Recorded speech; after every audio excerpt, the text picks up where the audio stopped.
মাংসের হিমাগারে এক মহিলা চাকরি করত। একদিন সে হিমাগারে মাংস পরীক্ষা করার জন্য ঢোকার পর হঠাৎ কিভাবে জানি হিমাগারের দরজাটা লক হয়ে গেল। এমনটা সময় দরজা লক হয়েছে যখন অফিস ছুটির টাইম হয়ে গিয়েছে। ফলে অনেক চেষ্টার পরও মহিলাটা হিমাগারের দরজা খুলতে পারলো না। একে একে অফিস থেকে সবাই বের হয়ে গেল। কেউ জানতেও পারলো না একজন মহিলা বা একজন মানুষ হিমাগারে আটকে আছে।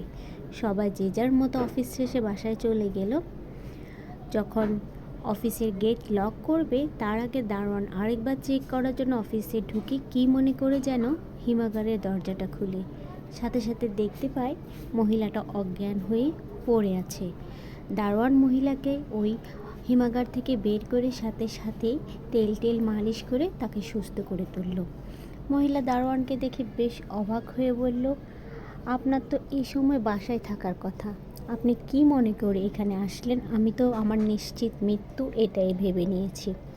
দারোয়ান তখন হেসে বলল, এই অফিসে হাজার হাজার কর্মচারী কাজ করে, ছোট বড় অনেকে কাজ করে, কিন্তু একমাত্র আপনি যে সকালবেলা আসার সময় আমাকে গুড মর্নিং এবং যাওয়ার সময় গুড বাই বলে যান।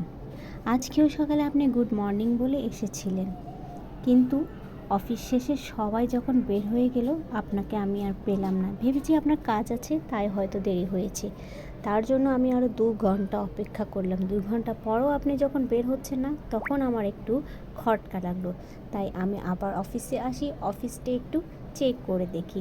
হঠাৎ করে আমার হিমাগারে চোখ গেলে আমি হিমাগারের দরজাটা ওপেন করি, সেখানে আমি আপনাকে অজ্ঞান অবস্থা পাই। মহিলাটা তখন অবাক হয়ে শুনছিল সে দারোয়ানের কথা। দারোয়ান তখন বলল, আমি খুব ছোট একটা চাকরি করি, এই অফিসের বড় বড় অফিসাররা আমাকে চোখেও দেখেন, অথচ আপনি এত বড় মাপের একজন মানুষ হয়েও সব সময় আমার সাথে আসা এবং যাওয়ার পথে কথা বলেন। ভালো ব্যবহার কে না আশা করে বলেন? সত্যি বলতে আমি এই অফিসে আপনার গুড মর্নিং আর গুড বাইটা শোনার জন্য অপেক্ষা করি। আপনার মুখে এই কথাটা শুনলে আমার নিজেকেও মানুষ বলে মনে হয়। এই গল্পটা কেন বললাম জানেন? আমরা বর্তমানে অনেক বেশি ব্যস্ত, চারপাশে মানুষের সাথে কথা বলার প্রয়োজনই মনে করি না। আমরা ভাবি আমরা নিজেরাই স্বয়ংসম্পূর্ণ, কী দরকার অন্যের সাথে কথা বলে ঝামেলায় জড়ানো। আসলে কখন যে কাকে আপনার প্রয়োজন হয় সেটা কেউ বলতে পারে না। তাই আপনার আশেপাশে যারা আছে তাদের সাথে সবসময় ইতিবাচক সম্পর্ক রাখার চেষ্টা করুন। না এমন বলছি না গায়ে পড়ে সারাক্ষণ কথা বলতে হবে, দেখা হলে হাসি মুখে একটু কথা বলুন, কোনো উৎসব পার্বণে একটু খোঁজ খবর নিন, আপনিও তাদের সাথে একটু যাতায়াত করুন, তারাও যাতে আপনার সাথে একটু খোঁজ খবর নেয়। কিন্তু এই জিনিসটা হলে কি হয় জানেন?